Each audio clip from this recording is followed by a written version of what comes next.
एकदम जवानी में बूढ़ा हो जाऊंगा तो अच्छा नहीं है। तो मेरी इच्छाएं अभी भी है इंद्रिय भोग करने की, तो मुझे कोई रास्ता दो कि वापस मेरा जवानी मिल सके। तो उनके दो पुत्र थे, यदु और कुरु।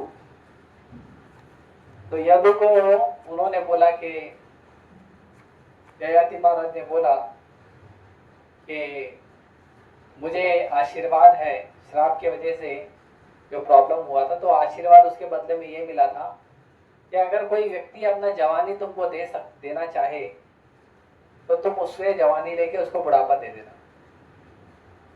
ये एक्सचेंज ऑफर दिया गया था। आज के टाइम पे नहीं चलेगा, भगवान को मालूम है, इसके लिए भगवान ने बंद कर दिया ऑफर। तो एक्सचेंज ऑफर खाली उनके लिए था। तो जब यदु के पास गए तो यदु को उन्होंने कहा कि बेटा मेरी ये इच्छा है, मुझे संसार में अभी भी आसक्ति है, तो तुम प्लीज अपना जवानी मुझे दे दो, मेरा बुढ़ापा ले लो। यदु ने मना कर दिया,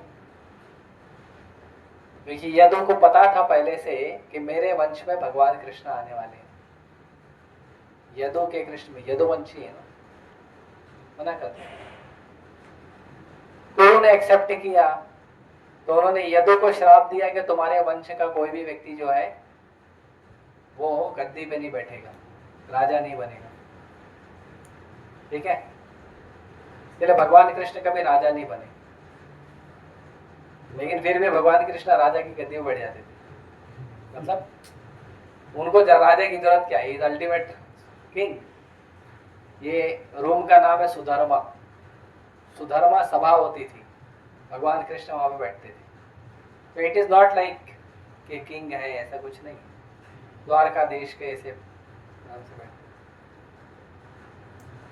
तो ऐसा नहीं है। वो देखना चाहिए, धर्म देखना चाहिए, धर्म के अनुसार ही पालन करना चाहिए। धर्म के अनुसार जो अनुकूल है वही करना चाहिए, चाहे कोई भी बोले। जो धर्म के अनुकूल नहीं है उसको नहीं करना चाहिए, समझे। किसी का भी आज्ञा हो, माता का, पिता का, गुरु का। बलि महाराज ने अपने गुरु का आज्ञा मना कर दिया। गुरु कौन से गुरु थे? शुक्राचार्य। शुक्राचार्य ने, बलि महाराज मर गए थे, उनको जिंदा किया। मृत संजीवनी विद्या होती है, वो मृत संजीवनी विद्या शुक्राचार्य को आती थी। तो उन्होंने मरे हुए बलि महाराज को जिंदा किया। मर गए थे वो, लेकिन उनको मृत संजीवनी विद्या से उनको वापस जीवित किया। तो अभी वो लाइफ तो शुक्राचार्य का हो गया ना। तो बलि महाराज उनको बहुत सम्मान करते थे, लेकिन जब शुक्राचार्य ने बोला कि भगवान को सरेंडर मत करो, तो उन्होंने शुक्राचार्य को मना कर दिया, कैंसिल कर दिया। तो जो भी आप करते हो, आज्ञा पालन करते हो, वो आज्ञा भगवान को शरणागति में सहयोग करता है तो ही पालन करें। भगवान को शरणागति में सहयोग नहीं करता है तो नहीं पालन करें। लेकिन आपको मना भी नहीं करना है, तो बीच का ऐसा रास्ता निकालो कि वो उनको बुरा भी ना लगे और हमारा भक्ति का कार्य भी हो जाए। दोनों का प्रयास करना चाहिए। भगवान राम को ये नहीं बोला था कि तुमको जिंदगी भर के लिए राज सिंहासन नहीं मिलेगा, ऐसा बोला था क्या? क्या बोला था? 14 साल वनवास जाके, बस उन्होंने पूरा कर दिया, समझे। कंडीशन देखनी चाहिए, ठीक है। और कोई? प्रभु जी, हमको भगवान पे विश्वास होता है पूरे तरीके से, लेकिन फिर भी कभी कभी मन शोकाकुल हो जाता है, दुखी हो जाता है बहुत बार कि सिचुएशंस देख के या फिर कोई बड़ा लॉस देख के, या तो फिर उस सिचुएशन के बाद खुद को रिग्रेट भी आता है कि हमको भरोसा नहीं था क्या, ऐसा। हाँ, तो भगवान पे विश्वास है लेकिन पूरा नहीं। श्रील प्रभुपाद जी जब प्रचार कर रहे थे गृहस्थ जीवन में, तो अचानक श्रील प्रभुपाद जी की फैक्ट्री में आग लग गई, उनके ऑफिस में चोरी हो गया, और वो घर पे गए, सब कंगाल होके घर पे गए, तो उनकी पत्नी से झगड़ा हो गया। अब अकेले गृहस्थ आदमी, अकेला है, क्या करना चाहिए? दुखी होना चाहिए। प्रभुपाद जी वहां पे बोलते हैं, प्रभु भगवान का एक श्लोक है, वो श्लोक को उच्चारण करते हैं, यस्याहम अनुग्रहणामि करिष्ये तद्धनम शनय। भगवान कृष्ण ने कहा है, ये श्लोक का मतलब है यस्या अहम अनुग्रहणामि, जिसके ऊपर मैं अनुग्रह करता हूँ, जिसपे मैं स्पेशल कृपा करता हूँ, आशीर्वाद देता हूँ नहीं, अनुग्रह, स्पेशल कृपा करता हूँ, पर्सनल कृपा करता हूँ। करिष्ये तद्धनम शनय, उस इंसान का मैं सब कुछ छीन लेता हूँ।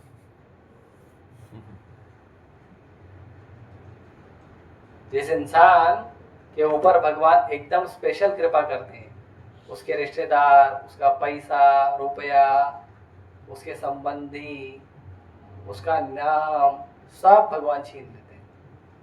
ये भगवान का स्पेशल मर्जी है।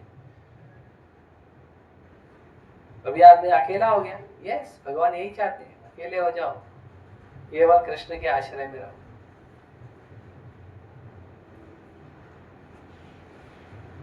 तो हम लोग विचलित क्यों हो जाते हैं? क्योंकि हमारा श्रद्धा कम है। प्रभुपाद जी विचलित क्यों नहीं हुआ? क्योंकि उनका श्रद्धा ज्यादा है। श्रद्धा मैटर करती है। श्रद्धा कपूर नहीं है। श्रद्धा है, बहुत इंपॉर्टेंट है। इसीलिए आदौ श्रद्धा ततो साधु संग। पहले श्रद्धा होती है, फिर साधु का संग होता है। अगर आपको साधुओं का संग मिल गया है ना, तो बहुत जल्दी आप कृष्ण को प्राप्त कर लोगे। कंडीशन ये है कि साधु का संग छोड़ना है, समझे? साधु का संग से सब प्राप्त होता है, वो श्रद्धा से होता है। लोगों को श्रद्धा है भगवान में, लेकिन साधु के पास जाना नहीं चाहते, फिर भगवान कैसे देंगे? श्रद्धा के साथ साथ साधु के पास भी जाना चाहिए। आपको कभी किसी व्यक्ति को श्रद्धा है कि भाई मेरा जो रिलेटिव अच्छा है, लेकिन उसके बेटे से उसको चिढ़ है, उससे बेटे से बात नहीं करता, पिताजी को अच्छा नहीं लगेगा। प्रभुपाद जी उदाहरण देते हैं, अंग्रेजी में कहावत है, you love me love my dog.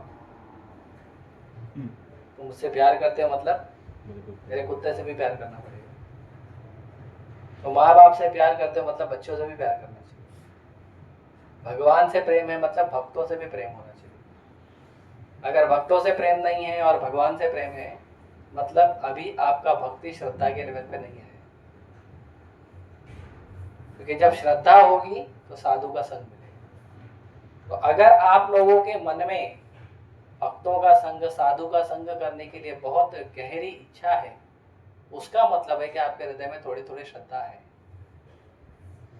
अगर आपके मन में साधु का संग करने का इच्छा नहीं है, आप रेगुलर बुक रीडिंग में भक्तों के साथ नहीं आ रहे हो, आप जप करने के लिए नहीं आ रहे हो, मंगला आरती के लिए नहीं आ रहे हो, आप भागवतम साथ में नहीं बैठ के सुन रहे हो, आप प्रसाद साथ में नहीं खा रहे हो, हफ्ते में 1 दिन 2 दिन 3 दिन मिलने के लिए प्रयास नहीं करते हो, अपना कुछ नुकसान करके या कुछ काम छोड़कर मिलने नहीं आ रहे हो भक्तों से, तो फिर आपके अंदर श्रद्धा नहीं है, फिर वो सेंटिमेंट है, श्रद्धा नहीं। श्रद्धा और सेंटिमेंट है ना, उसमें फर्क पता चलना चाहिए। श्रद्धा का गुण है साधु का संग। शास्त्रों में यहां तक कहा गया है, जिस व्यक्ति पे भगवान सफिशिएंटली हैप्पी होते हैं, सफिशिएंटली हैप्पी, जिस व्यक्ति पे भगवान सफिशिएंटली, जितना जरूरत है उतना अच्छे से खुश होते हैं भगवान, उस व्यक्ति के पास भगवान साधु को भेजते हैं। इतना महत्व है साधु का। अगर भगवान आपसे खुश हैं, उसका सिम्टम है कि आप साधु के संग में हो। अगर आप साधु के संग में नहीं हो, कितना भी पूजा हवन घंटी वंटी जितना करना बजाना बजा लो, Krishna is not happy with you. अगर आपके मन में ये लालसा नहीं होती है कि हमको भक्तों से मिलना चाहिए, भक्तों का संग करना चाहिए, बार बार मंदिर जाना चाहिए, लेक्चर में भक्तों के साथ जाके बैठना चाहिए, नहीं हो रही है, दैट मीन्स आपके अंदर श्रद्धा नहीं है, वो सेंटिमेंट है। ठीक है, तो फिर वही सेंटिमेंट की वजह से ही ये होता है कि कुछ नुकसान हो गया, भगवान ने किया। अभी जैसे कुछ बीमारी हो गई तो लोग भगवान को दोष देते हैं, अरे भगवान ने बीमार कर दिया, लेकिन तुम बीमार नहीं हो उसके लिए एवरीडे थैंक यू बोल रहे हो। अगर तुम बीमार नहीं पड़ रहे हो उसके लिए एवरीडे भगवान को थैंक यू बोल रहे हो, और थैंक यू बोलने का तरीका क्या है हमारा? हरे कृष्णा कृष्णा कृष्णा हरे हरे, हरे राम राम राम हरे हरे।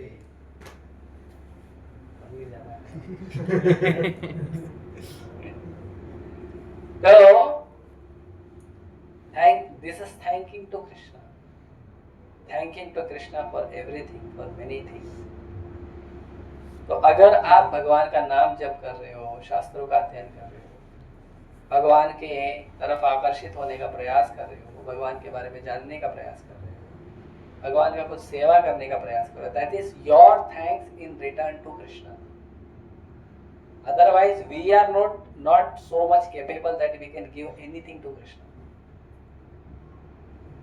हमारे अंदर इतना ताकत नहीं है कि हम कृष्ण को कुछ दे सकें।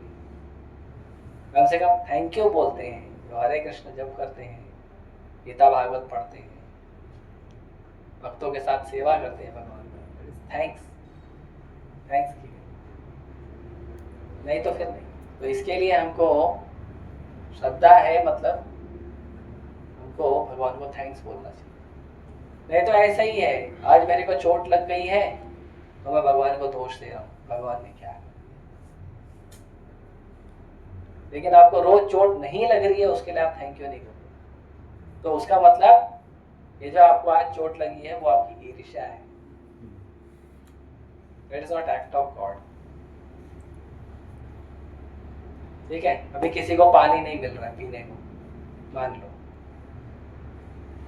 लो किसी को पानी, गर्मी में पानी का शॉर्टेज हो जाता है, पानी नहीं मिलता है, तो हम चिल्ला के बोलेंगे अरे भगवान मेरा जिंदगी कितना खराब कर दिया तुमने, पानी नहीं दिया।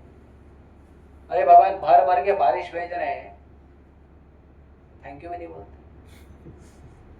अच्छा बहुत ज्यादा भेज दिए, बाढ़ डाल दिए तो भी गाली देते हैं। क्या करें?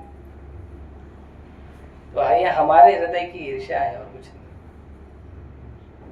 बाकी भगवान हमारे लिए कुछ पूरा नहीं करते। आप सोचो, भगवान तो दयालु पिता है, पिता अपने बच्चों को दुखी करेगा क्या? तुम अपने कर्म से दुखी हो तो उसके लिए पिताजी क्या? ठीक है, मेरा क्वेश्चन था कि आप बहुत सारे अपने लेक्चर में बताते हैं कि दोष नहीं हमें देखना चाहिए, निंदा नहीं करना चाहिए। क्या दिखा रहे? फॉर्म दिखा रहे हैं? अच्छा, बुलेट कार्ड लेके आए क्या? बुलेट कार्ड नहीं हो पाएगा ऐसे पैदल हरि नाम करते हुए? आप तो घूम ही लिया ना। नहीं अभी रेगुलर ही है ना बच्चे। मुझे पता मैं दिखा दूँ। हाँ, और बहुत सारे अपने अपने रिसेंटली लेक्चर में इसके बारे में ज़्यादा बोला है। तो मेरा ये क्वेश्चन था कि अगर बाई चांस ऐसा कुछ हमारे साथ में होता है, हम ना चाहते भी इसमें दोष देख लेते हैं, तो उसका अपने जीवन में क्या प्रभाव पड़ता है? और ऐसा कुछ हमको एग्जाम्पल या फिर रेफरेंस मिलता है कि किसी लीला में कथा में कि ऐसा करने से कुछ उस पर गंभीर परिणाम हुआ? देखो लीलाएं तो बहुत सारी भरी पड़ी है, भक्तों में दोष देखने से बहुत बड़े बड़े दंड मिले। अम्बरीश महाराज की लीला फेमस है। तो पहला तो हमको दोष नहीं देखना चाहिए, ये मैं रिपीटेडली बोल रहा हूँ। क्या हुआ इसको? सीधे बैठ बाबा। हमको दोष नहीं देखना चाहिए, मैं रिपीटेडली बोल रहा हूँ। मैं रिपीटेडली इसलिए बोल रहा हूँ क्योंकि रिपीटेडली प्रभुपाद जी बोलते हैं, गोपाल कृष्ण गोसाई महाराज बोलते हैं, भक्ति आश्रम वैष्णव स्वामी महाराज बोलते हैं, परम पूज्य राधा गोविंद महाराज बोलते हैं, रेगुलरली बहुत सारे महाराज प्रभुपाद जी यही बोलते हैं डोंट डू फॉल्ट फाइंडिंग। ठीक है, तो दोष देखने के लिए रेगुलरली मना करते हैं। रेगुलर क्यों बोलते हैं, बार बार क्यों बोलते हैं, एक ही बात को बार बार क्यों बोलते हैं? एक बार बोले समझ में आया ना। वो लेक्चर बड़ा लंबा करना है तो तुम्हारी मर्जी, बार बार बोल बोल के लेक्चर क्यों लंबा कर रहे हो? तो कारण ये है, प्रभुपाद जी कहते हैं repetition is necessary to drive the point out. बार बार रिपीट करना जरूरी है। क्या करने के लिए? वो बात बार बार याद रहने के लिए, बात बार बार याद रहने के लिए रिपीट करना होगा। तो इसीलिए बार बार बोला जाता है। दूसरा, अगर हमसे कभी होता है तो उसका तरीका है कि जिन भक्तों में हमको दोष दिख रहा है उन भक्तों में गुण भी ढूंढना शुरू करें। कोई व्यक्ति अच्छा तिलक लगाता है, कोई व्यक्ति अच्छा लेक्चर देता है, कोई व्यक्ति अच्छा कीर्तन करता है, कोई अच्छा मृदंग बजाता है, कोई अच्छा करताल बजाता है, कोई अच्छा हारमोनियम बजाता है, कोई अच्छा झाड़ू लगाता है, कोई भगवान का अच्छा श्रृंगार करता है, कोई अच्छे से प्रसाद बांटता है, कोई अच्छे से कुकिंग करता है, कोई अच्छे से सब्जी काटता है। कोई ना कोई एक दो गुण तो सब भक्त के अंदर है। उस गुण को देखने का प्रयास करो। और अगर हमने निंदा किया है, दोष देखा है, दोष कीर्तन किया है, तो गोपाल गंज गोसाई महाराज हमेशा बोलते थे, जिस मुंह से जहर पिए हो उसी मुंह से अमृत पियो। जिस मुंह से भक्तों का निंदा किए हो उसी मुंह से भक्तों का गुणगान। ये बहुत जरूरी है। और शास्त्रों में तो ऐसे कई उदाहरण, चैतन्य चरितामृत में बहुत सारे उदाहरण हैं, भागवतम में उदाहरण है। अम्बरीश महाराज उदाहरण है। अम्बरीश महाराज के प्रति दुर्वासा मुनि ने अपराध किया था। दुर्वासा मुनि was so potent, so powerful, so mistake कि वो उस अपराध के दंड से बचने के लिए देवी देवताओं के पास, including Brahma and Shiva, and even he went to supreme personality of godhead lord Vishnu, लेकिन उनके पाप, उनके जो अपराध है, उस अपराध का शमन नहीं हुआ। अपराध का शमन कहाँ हुआ? उसी भक्त के चरण में जिस भक्त के प्रति अपराध किया था। तो अपराध जहां करते हो, जिस भक्त के प्रति करते हो, उसी भक्त के पास उसका शमन है, दूसरी जगह नहीं है। लेकिन अभी हमारा आदत है दोष देखने का, छोटा मोटा तो रोज अपराध करते हैं हम लोग। बड़ा कैडबरी टॉफी हलवा पूरी नहीं करते हैं, पर एटलीस्ट चॉकलेट जितना अपराध तो रोज करते हैं हम, बहुत सारा। तो उसके लिए आचार्यों ने सॉल्यूशन निकाला है। एवरी मॉर्निंग हम जब शिक्षाष्टकम पढ़ते हैं, 10 नाम अपराध पढ़ते हैं, उसके बाद 10 नाम अपराध के बाद हम क्या बोलते हैं? Every devotee who claims to be himself as a Vaishnava must guard himself against 10,000, right? तो इसीलिए हम क्या करते हैं? हम एक मंत्र बोलते हैं एवरी डे सभी वैष्णव के लिए।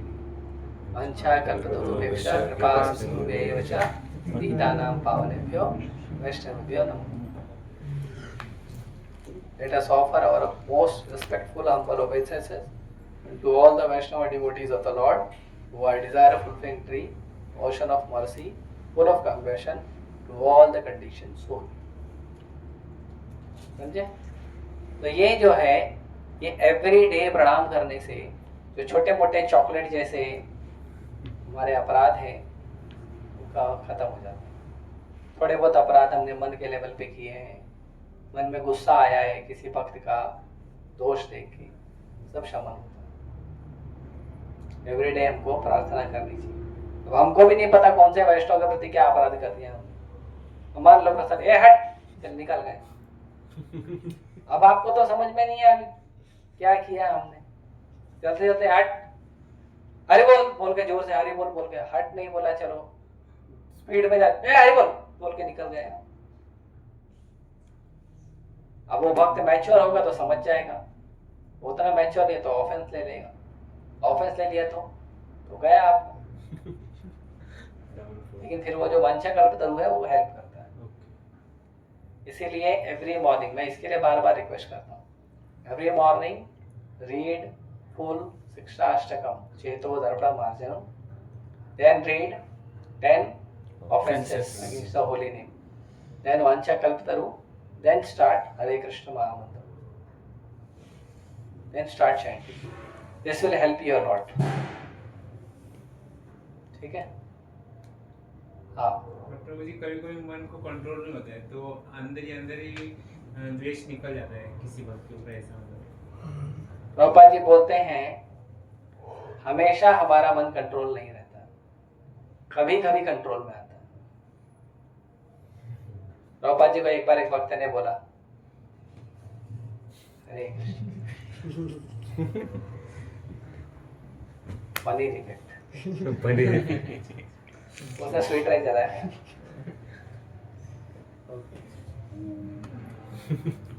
तो प्रभुपाद जी को एक बार एक भक्त ने बोला कि प्रभुपाद जी कभी कभी हम माया में चले जाते हैं। प्रभुपाद जी बोले तुम हमेशा माया में रहते हो, कभी कभी तुम माया से बाहर आते समझे? तो ऐसा नहीं है कि कभी कभी हमारा मन कंट्रोल से बाहर होता है, हमारा मन हमेशा कंट्रोल से बाहर होता है, कभी कभी कंट्रोल में आता है। मुंह से निकल भी जाता है कि ये बहुत ज्यादा प्रसाद खा रहा है, ये ऐसा करता है वैसा करता है, कभी मन भी हो जाता है। मस्ती में हो गया तो ठीक है, मतलब अनइंटेंशनली, लेकिन मस्ती में भी ऐसे होना चाहिए कि आपने मस्ती किया और उसका आपसे बातचीत नहीं है, सार्काज़म नहीं होना चाहिए। मतलब आप किसी अपने दोस्त के साथ मस्ती करते हुए जा रहे हो, अरे कितना खाता है वो, राइट? तो क्या होगा, उसको वो ऑफेंस लग जाएगा। मस्ती में नहीं होना चाहिए, मस्ती में आपका उसके साथ वैसा रिलेशन होगा तो।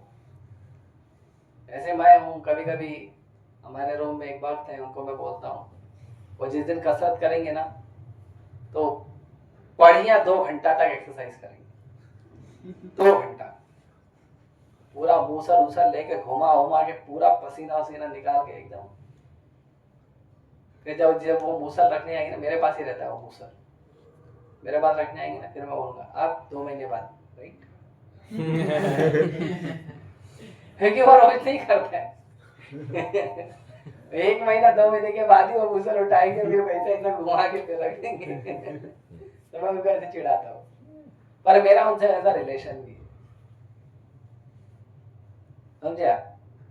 ऐसा रिलेशन भी है हमारा। तो अगर आप किसी भक्त को ऐसे कुछ बोल रहे हो, ज्यादा प्रसाद खाता है या कम खाता है, सुकड़ा है, मोटा है, लंबा है, टिंगा है, टकला है, अरे उसको क्यों देख रहे हो आप? ऐसा नहीं करना चाहिए। और वो मन में सोच रहा अभी मैं ऑफेंस ले लूंगा ना, अभी डाउनफॉल, सबका डाउनफॉल हो जाएगा। ये पहले से मांडो भाई, मेरे को मत लेना। तो रिलेशंस अगर होंगे तो इट्स ओके, रिलेशन नहीं है तो नहीं करना। मजाक भी कर रहे हो तो फिर देखना चाहिए मजाक का लेवल कौन से लेवल पे मजाक कर रहा है, ठीक है? और कोई? हाँ, हरे कृष्ण प्रभु जी। तो जो भी हम एक्टिविटीज़ करते हैं, कोई भी एक्टिविटीज़ हो, लाइक खाना हो, पीना हो, मीन्स जो मन कर रहा है वो कर रहे हो, घूम रहे हैं, ये सब तो करता कौन है एक्चुअली? लाइक आत्मा कर रही है, लाइक कौन कर रहा है वो आत्मा जो एक्टिविटीज़ कर रही है तो आत्मा को लगती है उसके कर्मा, या फिर किसको लग रहा है वो? आपने ऑटो से ट्रैवलिंग की है? तो जिस ऑटो में आप बैठते हो वो ऑटो कौन चलाता है? ड्राइवर। ऑटो वाला। ऑटो किसका है? ड्राइवर का। ऑटो वाले का। लेफ्ट मारना है, राइट मारना है, स्पीड में चलाना है, कम स्पीड में चलाना है, ब्रेकर पे ब्रेक लगाना है, कौन डिसाइड करता है? ड्राइवर। पैसा आप क्यों देते हो? ट्रैवल करना है। ट्रैवल करना है, लेकिन ऑटो उसका ही है ना, अरे वो अपना ऑटो लेके 10 जगह घुमा रहा है, आपको लेके थोड़ा घुमा दिया तो आपसे पैसा लेगा? गलत बात है ना? वो मेरे लिए घुमा रहा है ना पर। यस। तो करता तो भगवान ही है। ओके। अहंकार विमूढ़ात्मा कर्ता अहमिति मन्यते। वो जो जीवात्मा अहंकार में बहुत डोलता है उसको लगता है मैं कर रहा हूं, नहीं कर रहा। करने वाले भगवान है। करे करा श्री हरि भया कबीर कबीर। फिर हमको क्यों लगता है पाप और पुण्य? हमारे क्योंकि डिजायर हमारी है। वे शादी का टेंट लगा हुआ है, उसमें करेला भी है, समोसा भी है, गुलाब जामुन भी है, रसमलाई भी है। अभी तो खाया ना, क्यों पानी अभी तो खाया ना भाई। रसमलाई नहीं मिला।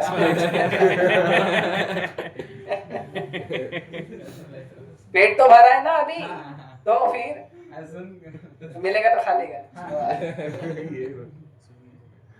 तो मान लो हलवा भी है, बहुत सारा आइटम रखा हुआ है, उधर सौंफ भी रखा है, मुखवास खरीद के लेने का, इधर टाइम मिलेगा मुखवास। तो इतना सब आइटम रखा है, कुकिंग किया है वहां के लोगों ने, ठीक है, आपके लिए सब आइटम अवेलेबल है, परमिशन भी वही देते हैं, ठीक है चलो अभी खाने का टाइम हो गया आप लोग खाओ, राइट, सब वही करते हैं। आप जो आइटम उठा के खाओगे उसका स्वाद आपको लगेगा।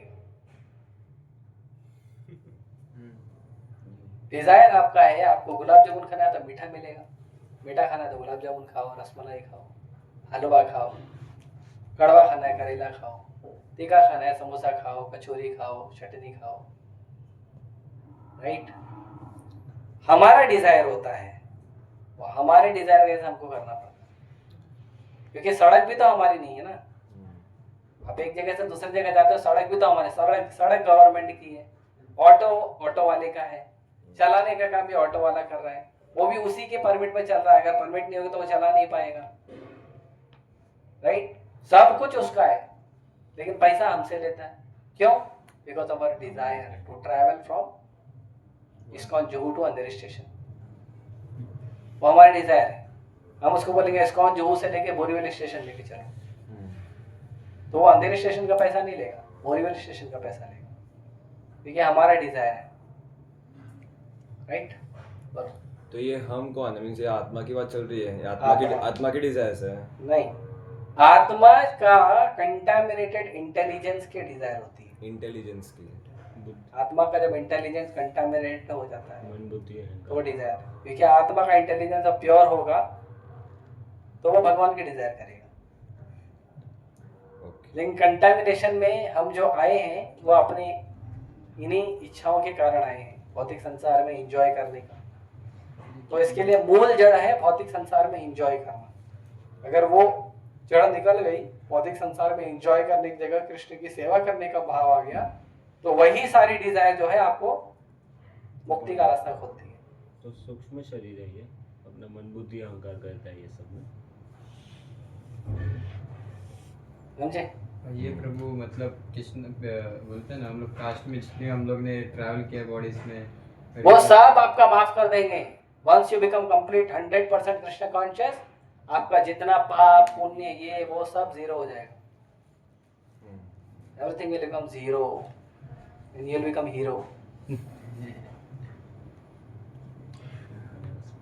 आपने कितना भी पाप किया हो, कितना भी अनर्थ किया हो, कितना भी अपराध किया हो, सब जीरो हो जाएगा अगर when you become 100% Krishna conscious, सब जीरो हो जाएगा, समझे? वो सब नहीं देखा जाता बाद में। रत्नाकर डाकू ने कितना पाप किया था, भगवान के भक्त बन गए, हो गया जीरो, महान संत बने वाल्मीकि,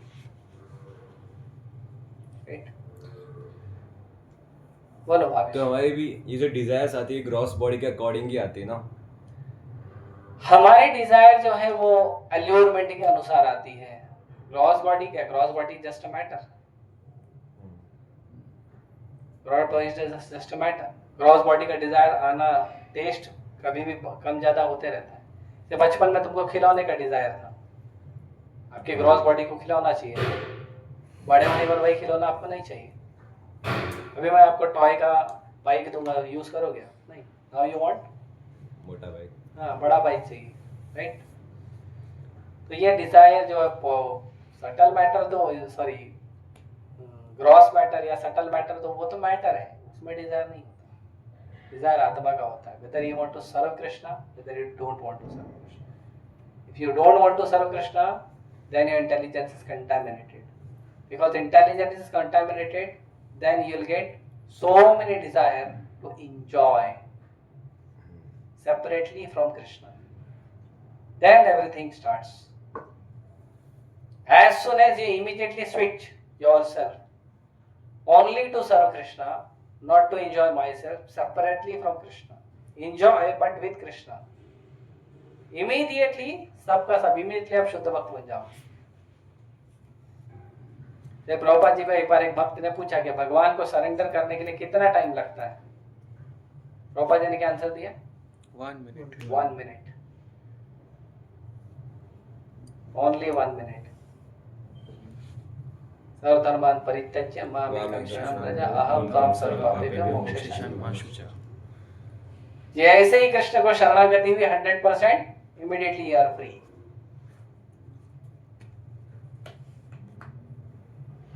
ठीक है? और क्या? तो क्या व्यक्ति का पाप और पुण्य सिर्फ डिजायर पे ही उसके Yes. डिपेंड होता है? यस, सिर्फ डिजायर पे। अभी किसी का शरीर को काटना पाप है क्या पुण्य है? पाप है। लेकिन डाकू काटेगा तो पाप है, डॉक्टर काटेगा तो पुण्य है। डिजायर ही है ना। डॉक्टर का डिजायर क्या है? To save the life. डाकू का डिजायर क्या है? To kill the person. Just one difference. काम तो दोनों का एक ही। डॉक्टर ऐसा फाड़ के अंदर से पथरी निकालता है या कुछ इन्फेक्शन निकालता है, the intention is to save the life. वो डाकू भी इधर ही काटता है, वो भी निकाल देगा पथरी वथरी जो भी रहेगा, लेकिन उसके बाद स्टिचिंग नहीं करेगा वो, उसके बाद दवा नहीं देगा आपको, एंटीसेप्टिक नहीं देगा, right? Only desire. The desire to serve Krishna is the gate for liberation. The desire not to serve Krishna is the gate to hell, heaven, and 14 planetary system. 84 lakh species, threefold miseries, 4 kind of dukha, janam mrityu, jara vyadhi. Just one thing.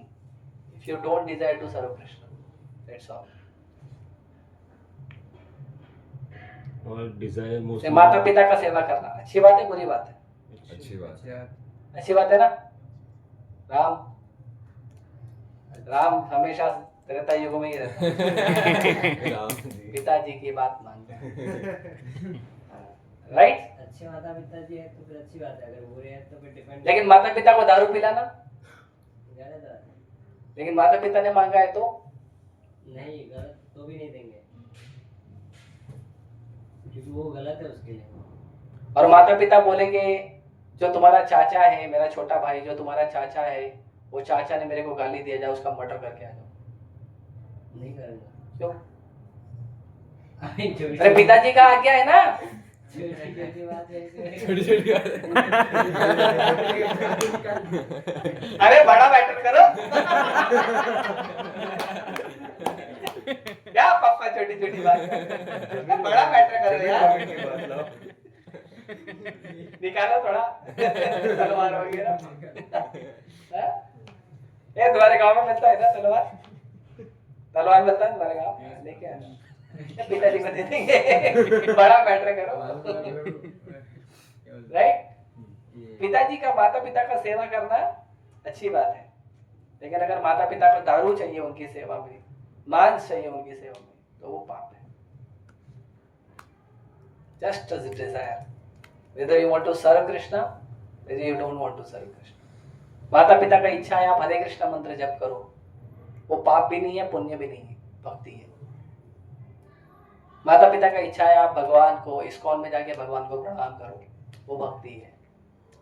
माता पिता की इच्छा है आप भगवद्गीता पढ़ो, भागवतम पढ़ो, ideal ब्रह्मचारी बनो, ideal गृहस्थ बनो, वो भक्ति है। तो कुछ भी हो, चाहे माता पिता हो, चाहे दोस्त का हो, चाहे किसी का भी हो, जो चीज सही है वो सही है, जो गलत है वो गलत है, हम नहीं करेंगे। कोई बात चालू दिखा रहा है, वो चल रहा नहीं। कोई बात नहीं, हम लोग का भी जीवन वैसे ही है।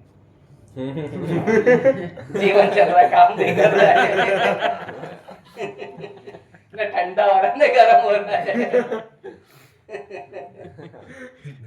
राइट? Yes, anyone else? और डिजायर के ऊपर ये, so we should desire to like just like you are doing business, so we should desire to increase our business more, या फिर इसमें ये प्रोडक्ट्स और ऐड करना है, या फिर ऐसे इसको ऐसा कन्विंस करना है।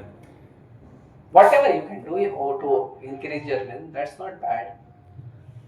पर बिजनेस का प्रॉफिट क्या कर रहे हो, that's good and bad. आपको प्रॉफिट आया, वो प्रॉफिट से आप इंद्र तृप्ति करना चाहते हो या कृष्ण का सेवा करना चाहते हो, वो डिसाइड कर। और इवन बिजनेस भी, आप कौन सा बिजनेस कर रहे हो, आप नॉनवेज सेल कर रहे हो, लीकर बेच रहे हो, प्रोस्टिट्यूट हाउस चला रहे हो, कसिनो चला रहे हो, गैम्बलिंग चला रहे हो, नॉट गुड बिजनेस, राइट? तो बिजनेस का अच्छा नहीं है वो सब, आप कितना भी उसको बोलोगे तो अच्छा नहीं है, समझे? तो वो भी देखना है। पर ऑब्वियसली अगर आप लीगल बिजनेस कर रहे हो धर्म के अनुसार, समाज के अनुसार नहीं, अगर आप लीगल बिजनेस कर रहे हो धर्म के अनुसार और उसको बढ़ाने का प्रयास कर रहे हो, बहुत एक्सपांड करना चाहते हो, करो। प्रभुपाद जी का दवाई का बिजनेस था, फार्मा कंपनी था Prabhupada ji, Prayag pharmacy. All over world में प्रभुपाद जी दवा बेचते थे। प्रभुपाद जी का दवा खरीदने के लिए जवाहरलाल नेहरू खुद आते थे, खुद प्रभुपाद जी के दुकान पे आके दवा खरीद के जाते थे। बहुत फेमस थे प्रभुपाद जी बिजनेस करने में भी। और बिजनेस में थोड़ा बहुत झूठ भी चलता है। बिजनेस में आप सच्चा रहोगे तो कस्टमर आपको लूट लेगा। तो कस्टमर को बोलते हैं कि हम आपसे बिल्कुल प्रॉफिट नहीं ले रहे, जबकि रहता 30% 40% रहता, तो वो उतना अलाउड है। लेकिन फिर वो प्रॉफिट मिलने के बाद आप क्या कर रहे हो वो भी देखो। कोला विचार श्रीधर जो है वो सबसे सस्ता दोना बेचते, द्रोण जो होता है ना कटोरी पत्ते का, केले के पत्ते का कटोरी बेचते थे, सबसे सस्ता बेचते थे। उसमें भी चैतन्य महाप्रभु आगे उसको मोल भाव करते थे और चैतन्य महाप्रभु बोलते थे पूरे मार्केट में सबसे महंगा तुम ही बेचते हो, मेरे को सस्ता चाहिए। तो कोला विचार श्रीधर रोज उसको मनाते थे, अरे मैं कहाँ महंगा देता, थोड़ा सा तो मैं तो कुछ भी नहीं पैसा लेता हूँ।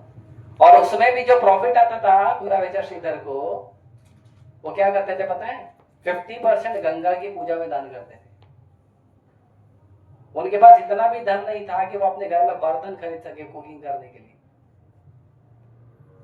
पानी पीने के लिए खाली एक मटका था, उनकी दीवार थी, दीवार पे छत नहीं था, और कपड़े में सिर्फ एक ही कपड़ा था फटा हुआ जो वो कई जगह से सिल के पहनते थे। और चैतन्य महाप्रभु रोज उससे जाके झगड़ा करते थे, रोज झगड़ा करते थे, तुम महंगा बेचते हो। तो चैतन्य महाप्रभु जब महाप्रकाश लीला हुआ तो चैतन्य महाप्रभु जो है उन्होंने कोला विचार श्रीधर को अपना ओरिजिनल रूप दिखाया, श्याम सुंदर। फिर कोला विचार श्रीधर को बोले कि मांगो क्या, आशीर्वाद मांगते हो। तो हम क्या मांगेंगे, बर्तन अच्छे दे दो, कपड़े अच्छे दे दो, घर अच्छा दे दो, शादी नहीं हुआ एक पत्नी दे दो, राइट? बहुत सारा मांगे, हमारा तो यही है, जन्म देही धर्म देही रूपवती भार्या देही, है कि नहीं इच्छा? झूठ मत बोलो। डर गया, मैं मन में तो मांग रहा था, तुमको कैसे पता चला?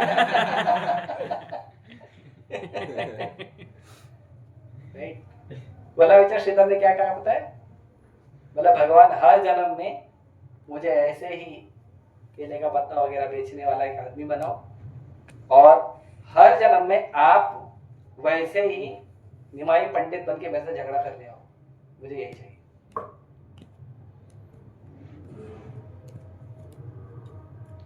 तो जो बिजनेस करना बुरी बात नहीं, बिजनेस करो, ज्यादा करो, अच्छा करो, बड़ा करो, not bad, but then how you are using it, that's standard. तो है कि 50% डोनेशन देना चाहिए आपका बिजनेस का या सैलरी का, जो भी आपको आता है। स्टैंडर्ड यही है, रूप गोस्वामी ने स्टैंडर्ड सेट किया।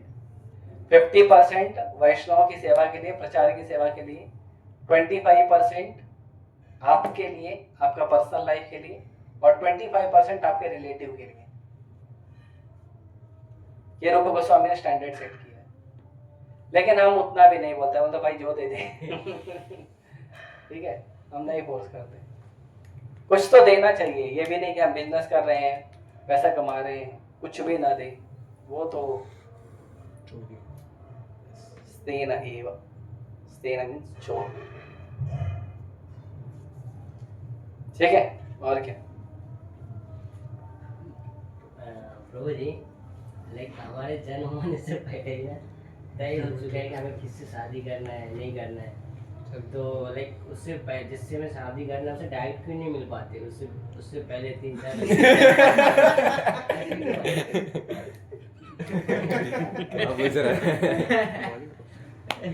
मैं सेम क्वेश्चन है। मतलब उसके सिमिलर है ये, मतलब एज अ पहले से सब लिखा हुआ है। तो वो लड़की मतलब जो मेरे को पसंद आई थी तो वो उसके बाद मिली वो, फिर बाद में मेरे लाइफ से चल भी गई तो आई क्यों थी वो बोल रहा था। और किसी का है? पंखा फास्ट कर लो, ये पंखा फास्ट कर लो।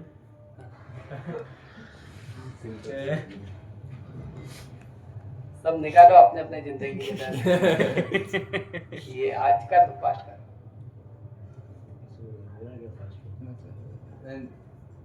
ये हुआ या ये बंद कर दो, ये खोल देता हूँ, हवा आएगा। बंद हो गया, ये खोल दो, खोलो ब्रो। खोल दो, खिड़की भी खोल दो। खिड़की खोला है क्या? नहीं, हाँ ठीक है। देखो हमारे भाग्य में अगर कुछ है तो उसको भी प्राप्त करने के लिए हमें मेहनत करना चाहिए। भगवत गीता में भगवान बोलते हैं कि अगर कुछ वस्तु तुम्हारे भाग्य में भगवान ने रखा भी है तो भी उसके लिए मेहनत तो करना पड़ेगा। बिना मेहनत के भगवान नहीं देते, मेहनत तो करना पड़ेगा। भगवान आपको एक ट्रंक ला के दे सकते हैं, जिस ट्रंक में आपके भाग्य का धन है, रूप, स्त्री है, जो भी है, लेकिन वो ट्रंक को खोलना, उसका चाबी लगाना, खोलना, मेहनत तो आपको ही करना पड़ेगा, क्योंकि आपका है। खुला भगवान ऐसे खुला रख देंगे तो कोई भी लूट के भी लेके जा सकता। और दूसरा, इससे कनेक्टेड एक और विचार ये भी आता है कि हमारे लिए तो कोई लड़की डिसाइडेड है, अभी ब्रह्मचारी बन गया तो बिचारी का क्या होगा? तो जब आप जैसे जैसे जीवन जीते हो ना, पल हर पल, वैसे वैसे क्या होता है, जैसे ही आपने रास्ता चेंज किया कृष्ण के लिए, कृष्ण उसका देख लेते हैं, उसको क्या करने का, किधर भेजना। क्योंकि आप कृष्ण के पास आ गए ना, तो कृष्ण आपका टेक केयर करेंगे, उसका भी टेक केयर करेंगे। तो जो हमारे जीवन में है भी, स्त्री है, पुरुष है, पैसा है, यश है, दोस्त है, माँ बाप है, जो कुछ भी है, वो हमारे कर्मानुसार हमें मिलना भी है, लेकिन भगवान उसको इमीडिएटली नहीं मिलाते हैं। जैसे जैसे आपने कर्म किया है उसके अनुसार जैसे जैसे परिस्थिति होगी, वो परिस्थिति में घुमा घुमा के फिर वो व्यक्ति जो आपके भाग्य में है, वो व्यक्ति किस समय पे, किस कर्म के आधार पे, किस परिस्थिति में आपके सामने आना चाहिए, वो परिस्थिति जब तक प्रॉपरली बनती नहीं तब तक भगवान भेजते नहीं। ऐसा आप लोग कुकिंग करते हो तो कुकिंग में कभी कभी ऐसा होता है कि अच्छे से लाल हो जाए तो ये आइटम डालो, अभी तेल थोड़ा गर्म हो जाए तो ये आइटम डालो, पानी अच्छे से बॉईल हो जाए तो ये आइटम डालो। प्रॉपर सिचुएशन होती है तब जाके वो पर्टिकुलर चीज आती है। तो हमारे लाइफ में हमारे कर्मानुसार हमने बहुत सारा चीज बना के रखा है ऐसे। तो प्रॉपरली उसका सिचुएशन, समय, काल, परिस्थिति जब प्रॉपरली होती है तब जाके वो वस्तु होती है ना। वो भगवत का एक श्लोक है, अधिष्ठानम तथा कर्ता निकल। बोलो। जब लोग अपना कंडीशन बन गया उसके बाद मिल भी गए लेकिन वापस भी चले जाते हैं। हाँ, क्योंकि वो आपका ही कर्म है, वैसा आपने कुछ कर्म किया है, आपने किसी और को भी ऐसे परेशान किया होगा। हाँ, आपने 2 से 10 लोग को परेशान किया तो आपके पास भी 10 लोग आएंगे आपको परेशान करने। तो बेटा तुम करो तो लीला, बाकी कर तो कर ढीला। और इसको कर्म कैसे बोलते हैं कि अगर सामने वाला बंदा 3-4 लड़कों से बात कर रहा है और समझो कि हम समझो हमारे पास, मेरे पास भी मैं बात नहीं कर रहा, वो कर रहा है, तो उससे वो कर्म नहीं है, वो व्यभिचार है। चार आपको भगवान ने फ्रीडम दिया 4 दोस्त बनाने का, आप चारों दोस्तों को गर्लफ्रेंड बना रहे हो, वो व्यभिचार है। इसी तो बोल रहे हैं ना कि 4 लड़की है मेरे जीवन में आगे, इसे अपने घर में बोला कि भाई तो 4 लड़की सुनो। नहीं, उसने बोला, उसके ऊपर क्यों नाम लगा? बोला तो ऐसा मैं बोल रहा हूँ। नहीं, वो व्यभिचार है, ऐसा नहीं। पहले तो आपको खुद इतना आइडियल होना चाहिए कि एक व्यक्ति मिला तो ठीक, नहीं मिला तो ठीक। अभी चले गए आके अभी ब्रह्मचारी बन जाओ, you should become ideal person, है ना। लेकिन जो आदमी को अपना लस्ट पूरा करना रहता है फिर वो वेट करता है, कोई तो आएगा मेरा लस्ट पूरा होगा। निकल क्या है?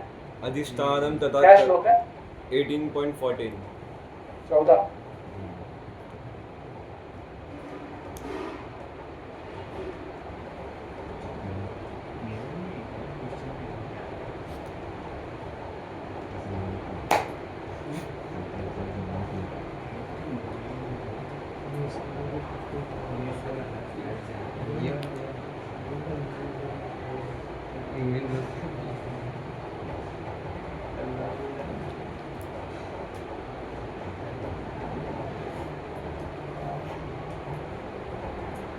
हरे कृष्ण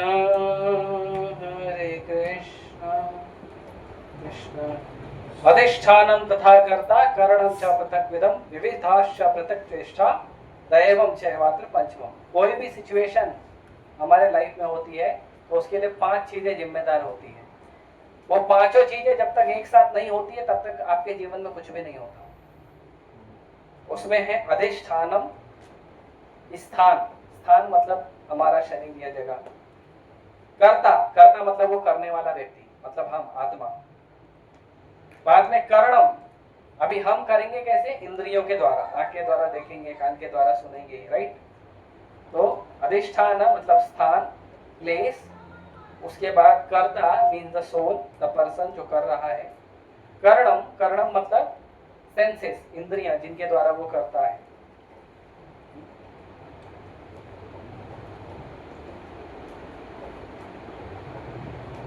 उसके बाद है विविधाश्च पृथक चेष्टा। उसके बाद चेष्टा, आपके सामने कोई वस्तु रखा है, आपका है, आपके कर्म में है, इसीलिए आपके सामने आया है, लेकिन उसको लेने के लिए आप प्रयास कर रहे हो कि नहीं कर रहे हो। जो भी चीजें हमारे जीवन में आती जाती है वो जीवन में परिस्थिति के अनुसार हमारा प्रयास होना चाहिए, लेना है या नहीं लेना है। जैसे आपके जीवन में आपको अपॉर्चुनिटी आई होगी दारू पीने की, लेकिन आपने चेष्टा नहीं किया, नहीं पीना है, तो परिस्थिति थी आपको दारू पिलाने की, लेकिन नहीं हुआ तो आप नहीं पी रहे हो। नहीं तो आप अभी तक पियक्कड़ होते, तो आपने चेष्टा नहीं किया। फिर आपके जीवन में चेष्टा ही पढ़ाई का अपॉर्चुनिटी, आपने उसको पकड़ लिया, इसके लिए पढ़ाई कर रहे हो। तो चेष्टा भी होनी चाहिए, प्रयास भी होना चाहिए, हमारा एंडेवर भी होना चाहिए। तो ये क्या क्या चीज हो गई? स्थान, कर्ता, करणम, इंद्रियां और चेष्टा, एंडेवर। और 5वां है गॉड। ये 4 आ भी गए ना तो भगवान ने सैंक्शन नहीं किया तो नहीं मिलेगा। ठीक है, आगे क्या है? दैवम, दैवम 6 मात्र पंचम। ये चारों सिचुएशन परफेक्टली फिट भी है, मैच भी है। चेष्टा आप करना भी चाहते हो लेकिन चेष्टा कर नहीं पाते हो। भगवान अंदर से पकड़ लेते, बेटा जाना नहीं। लड़की भी तैयार है, लड़का भी तैयार है, लेकिन दोनों एक दूसरे को आई लव यू बोली है। क्यों? भगवान अंदर से पकड़ के रखे, नहीं बोलना।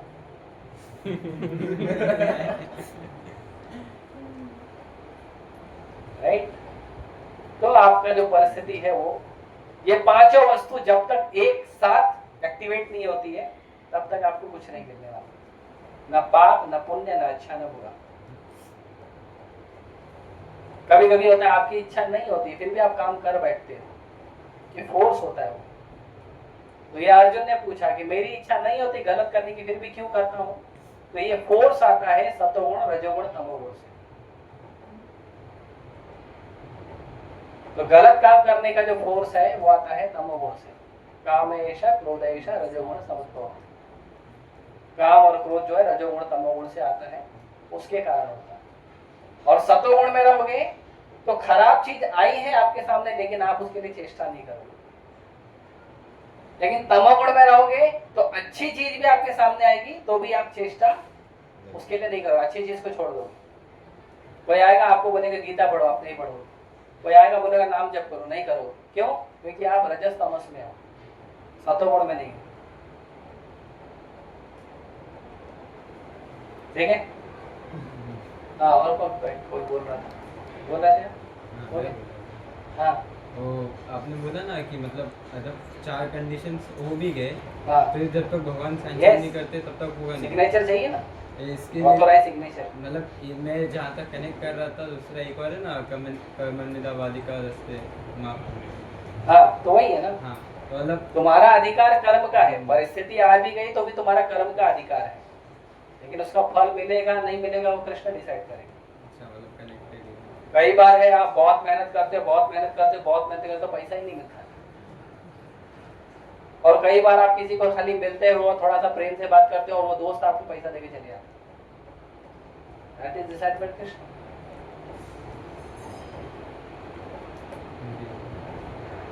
और क्या? गुरु जी लाइक अभी आजकल जितने भी पूजा जागो सोने वालों, सुनो मेरी कहानी। ये पुराना गाना है। हाँ, गुरु जी आजकल अपने इंडिया में जितने भी पूजा पाठ होते हैं लाइक सरस्वती माता हो गया, फिर गणपति हो गया, उसमें स्टैचू बनाया जाता है जिस भी मटेरियल से बनाया जाता है। तो महीना, 2 महीना, 3 महीना, 6 महीना तक भी खराब नहीं होते। हम उसको नदी में फेंकते हैं, नाले में फेंकते हैं, तो फिर वो हमारे प्रभु जी का भी वो एक अपमान होता है। उसका आधा हाथ पैर टूट जाते हैं या फिर उसको कुछ चढ़ते हैं, नाचते कूदते शांति ऐसा कुछ, तो ऊपर से प्रदूषण भी फैलता था। आपको क्या लगता है ये सही है इस तरह से पूजा पाठ करना? आपने इस्कॉन में देखा कहीं ऐसा? नहीं। प्रामाणिक गुरु परंपरा में ऐसा नहीं होता। और रही बात भगवान के विग्रह बना के उसको विसर्जन करने की, तो उसके लिए नियम है सिंपल मिट्टी का बनाने के लिए। सिंपल मिट्टी का विग्रह बनाने का, सिंपल मिट्टी जो है वो तुरंत गल जाती है और बहुत वजनदार होती है। अगर आप सिंपल मिट्टी के विग्रह बनाते हो तो वो 3 से 4 गुना ज्यादा वजन होता है उसका। तो बाकी जो विग्रह बनते हैं प्लास्टर ऑफ पेरिस जैसे, उससे ज्यादा वजन होता है। और वो जो है वो आप पानी में डालोगे 2 घंटे में गल के खत्म। और उसके बाद जो ऊपर पेंट मारते हैं, ऑयल पेंट, ये सब नहीं करते।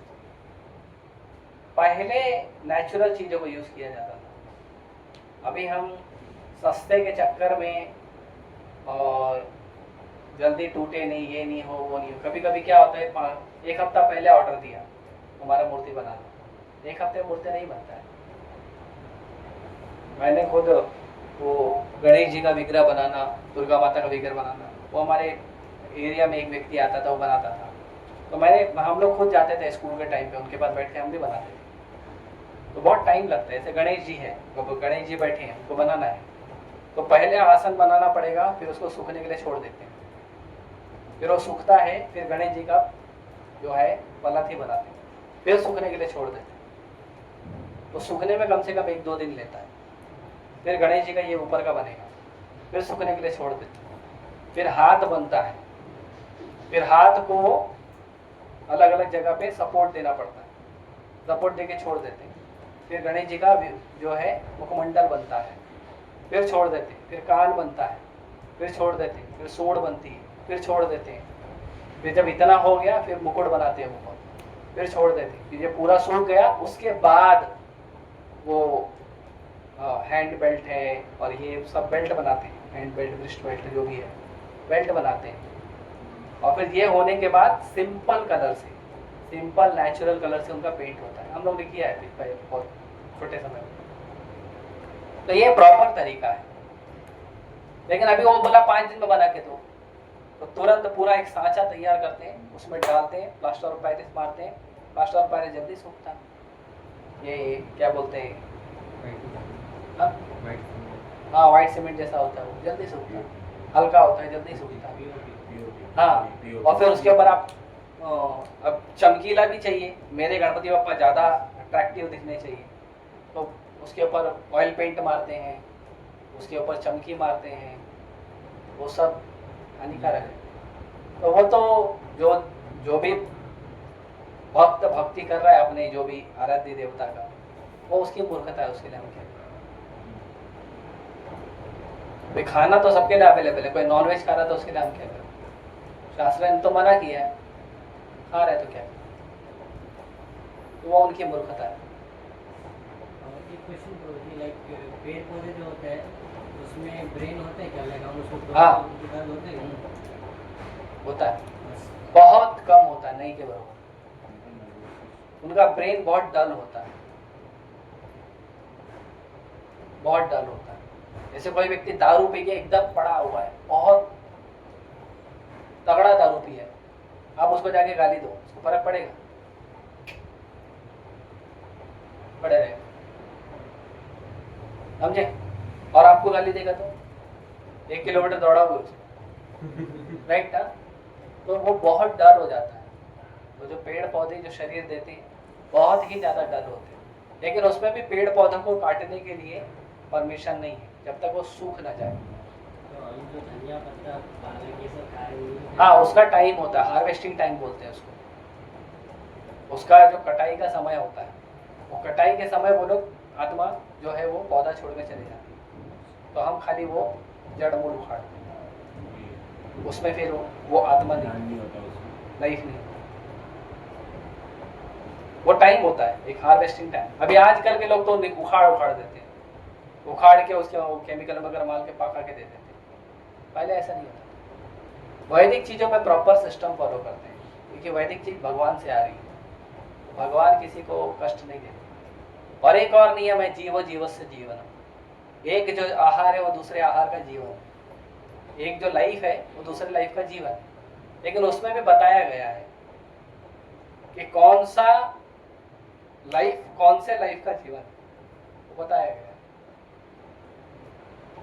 वो बताया गया, वो डिटेल में बताया है शास्त्रों में। वो अगर आप फॉलो करेंगे तो कभी नहीं। जैसे मनुष्य वगैरह है, उनके लिए शाकाहार होता है। शाक आहार, शाक मतलब जो शाखाओं पे जो ये सब चीज़ें बनता है वो बताया। जो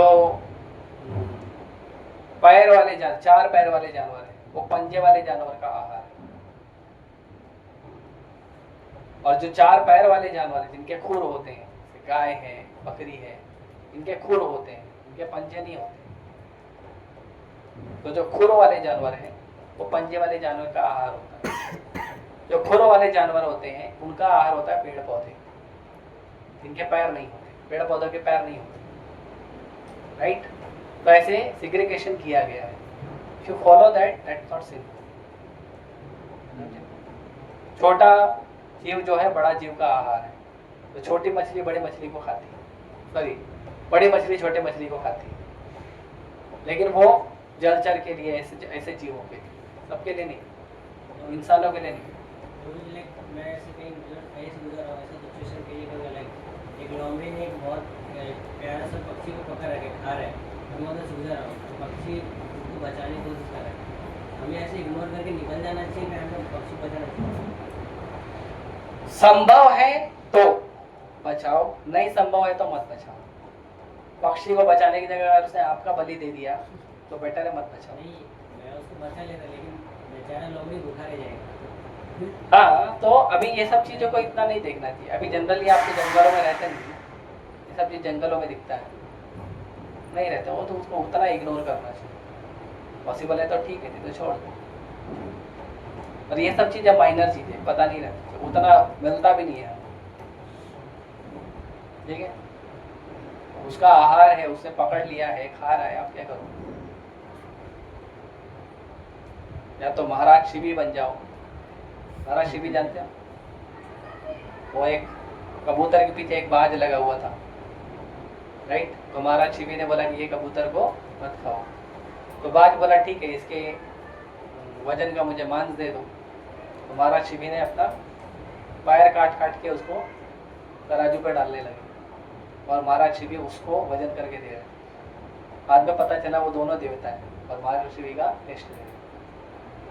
ऐसा करो, राइट। न्याय करना है तो ऐसे करो। अब हम कर नहीं सकते, हमको तो सुई चुभ जाए तो हम दौड़ा देते हैं आदमी, ठीक है। हाँ, प्रभु अपने मुझे वही क्या बोला था कि जो व्यक्ति ज़्यादा ये आहार ये सब में मतलब इंटरेस्ट रखता है तो उसको नेक्स्ट जन्म क्यों मिलता है? क्या कर सकते हैं? मतलब खाने में ज़्यादा हाँ, खाने में क्या हुआ? इंटरेस्ट मतलब उसका रहता है तो खाओ ना, कौन मना किया? अभी आपका शरीर तो ऐसा खाओ दबा, लेकिन जल्दी उठने का, दूसरे को लेट हो जाता है तुम्हारे वजह से। खाने पीने में कोई प्रॉब्लम। प्रभुपाद जी के पास जब शुरुआत में लोग आते तो प्रभुपाद जी बोलते थे ईट अप टू नेक, इतना खाओ। फिर खाते खाते आप खुद बोर हो जाओगे, नहीं खाओ। अभी जैसे अब पनीर वनीर है तो आप लोग मस्त पनीर वनीर लेके खाए। मेरे को देखा, मेरा प्लेट है, आओ मत प्लेट। हाँ, देखिए कि हम लोग इस तरह से ये करें। अब पीछे है क्या नहीं? पनीर खाएंगे? खड़े हो जाओ, खड़े हो जाओ। हाँ, पनीर का इफेक्ट है। तो ये सब चीजें हैं, राइट। लेकिन आप देखोगे जनरली हम लोग जो है हम लोग खाते हैं, हम लोग नहीं इतना नहीं लेते। पनीर का ग्रेवी ज्यादा लेते हैं, हलवा बहुत कम लेंगे, खीर एक ही बार थोड़ा सा लेंगे। क्यों? हमको अच्छा नहीं लगता। खा खा के पक गए। अभी अगर आप मेरे को सिंपल साग रोटी दोगे ना, वो मैं ज्यादा खाऊंगा। पक गए खा खा के, समझे? अब खा खा के फ्रस्ट्रेट हो जाओगे, फिर आप बांटोगे। ये इस्कॉन का पॉलिसी है, ठीक है। और क्या? राकेश बोल रहा सोने नहीं दे रहा तुम मेरे को। ओके। प्रभु जी, जो हमारे प्रकृति के 3 गुण हैं उसी से इम्पैक्ट होकर के हमारे डिज़ायर्स जो है वो बनते रहते हैं। तो उनका संग से और अपना डिज़ायर्स को कैसे हम इन्फ्लुएंस कर सकते हैं? मतलब उनसे इन्फ्लुएंस रहते हैं हमारे डिज़ायर्स, तो हम कैसे वो संग से मुक्त होकर के डिज़ायर्स को एक क्लैरिटी दे सकते हैं? कैसे? धीरे धीरे अपने आप को अपग्रेड करना चाहिए। जैसे हमारे पास पुराण है, 18 पुराण। तो 18 पुराण में 6 पुराण जो है तमोगुण के हैं, 6 पुराण जो है रजोगुण के हैं और 6 पुराण जो है सतोगुण के। ऐसे 18 पुराण हैं। तो जो तमोगुण के पुराण हैं वो उन लोगों के लिए हैं जिनको तमोगुण से रजोगुण पे लाया जाए। रजोगुण के जो पुराण हैं ये उन लोगों के लिए जिनको रजोगुण से सतोगुण पे लाया जाए। सतोगुण के जो पुराण हैं उनको सतोगुण से शुद्ध सत्व में ले जाया जा सकता। और शुद्ध सत्व में जो पुराण है वो है श्रीमद् भागवत महापुराण, अमलम पुराण, वो डायरेक्ट कृष्ण भक्ति, राइट। तो ये जो चीजें हैं ये धीरे धीरे ग्रेजुअल अपलिफ्टमेंट है। लेकिन नारद पांचरात्रि की विधि जो है वो ऐसी है, कितना भी मोस्ट अबॉमिनेबल सिचुएशन रहेगा वहां से डायरेक्ट उसको मोस्ट हाईएस्ट पोजीशन पहुंचाने। नारद पंचरात्रि और वही विधि इस्कॉन फॉलो करते हैं। भक्ति के मार्ग के लोग वही विधि फॉलो करते हैं, नारद पंचरात्रि। आप कितने भी मोस्ट अबॉमिनेबल हो, आपको डायरेक्ट भक्ति देंगे और डायरेक्ट अपलिफ्टमेंट कराएंगे। जैसे ध्रुव महाराज छोटे से 5 साल के बच्चे क्या कर सकते हैं? कौन सा योग, तपस्या, ध्यान, ज्ञान क्या कर सकते हैं? भगवान का नाम ले सकते हैं, जाओ जंगल भगवान का नाम जप करो। 5.5 महीने का भगवान सामने, कौन से मुनि को मिला ऐसा? प्रहलाद महाराज इतने छोटे से, वो साक्षात भगवान का दर्शन करते थे हर जगह। भक्ति इतना पावरफुल है, एक तो ये सबसे इजी है, छोटे से छोटा बच्चा भी कर सकता है। बच्चा बोल भी नहीं सकता, खाली ताली बजाता है ना, वो भी भक्ति है। बच्चे को प्रसाद खिलाया, वो भी भक्ति है। मंदिर में आते हैं बच्चे लोग ऐसा लोटपोट करते रहते हैं, भगवान उसको दंडवत ले लेते, लाओ दंडवत, वो भी भक्ति है। बूढ़े से बूढ़ा आदमी करता है। आप देखो वारी में जाते हैं कितने सारे लोग, पंढरपुर वारी, जगन्नाथपुरी जाते हैं, धाम जाते हैं। बूढ़े से बूढ़ा आदमी कुछ नहीं कर सकता, भगवान का नाम जप करेगा, स्मरण करेगा भगवान, लीला गुणगान सुनेगा। जवान तो कर ही सकता है, उसकी सारी इंद्रियां एक्टिव है। भक्ति ऐसा है, सबसे आसान है, सबसे फास्ट है, सबसे इफेक्टिव है। इसीलिए कलयुग के लिए शास्त्र पढ़ना, ये करना, वो सब चीजों में ज्यादा पढ़ना नहीं चाहिए। शास्त्र पढ़ना तो भी भक्ति वाले शास्त्र पढ़ो और फटाफट अपना प्रोग्रेस में निकल जाओ। तो ये जो 3 गुण के खेल है, इन 3 गुण, ये 3 गुणों में आदत भी आती है। सोने के नियम के अनुसार गुण होते हैं, खाने के नियम के अनुसार गुण होते हैं। तो हर चीज के गुण होते हैं। जैसे सोने का नियम है रात को 9 बजे सो जाना, 9 साढ़े 9 बजे सो जाना और सुबह 3 साढ़े 3 बजे उठना। ये प्रॉपर नींद का टाइम है। अगर आप ये टाइम पे नींद लोगे तो आप सतोगुण में रहोगे। अब हम सोते ही है रात को 12-1 बजे, फिर कैसे सतोगुण में? सुबह 4 बजे उठना, 3:30 बजे उठना सतोगुण है। हम उठते हैं 8 बजे 9 बजे, तो कैसे सतोगुण में? क्लीनलीनेस रखना चाहिए, क्लीन रहना चाहिए हमको। हम एकदम रॉकी स्टाइल में घूमते रहते हैं, इधर बाल ऐसा, ये फिर ये बड़ा बड़ा दाढ़ी बन के घूमते रहते हैं। कहाँ से सतोगुण आएगा? कपड़े हमको रोज देने चाहिए, हमारे माँ ने नहीं धोया, बहन ने नहीं धोया, हमको धोना चाहिए। लेकिन हम 2 दिन 3 दिन का पहनते हैं, कहाँ से सतोगुण आएगा? कपड़े को धूप में सुखाना चाहिए। बिना धूप के सुखाए हुए कपड़े ना, उसमें तमोगुण आता है। अब मुंबई में धूप ही नहीं आती है, इतनी सारी बिल्डिंग बना दी है। और आजकल तो वो एयर ड्रायर आ गया, गर्म हवा से कपड़े सुखा लो, हवा से कपड़े सुखा लो, पंखे में डाल दिया सूख गया, धूप ही नहीं लग रही। कहाँ से सतोगुण है? धूप में रहना, दिन भर में कम से कम 2 घंटा 4 घंटा धूप में रहना चाहिए, उससे सतोगुण आता है। 2 घंटा बोल रहे हो? प्रभु जी आप कसाई हो, 2 घंटा नहीं रह सकते।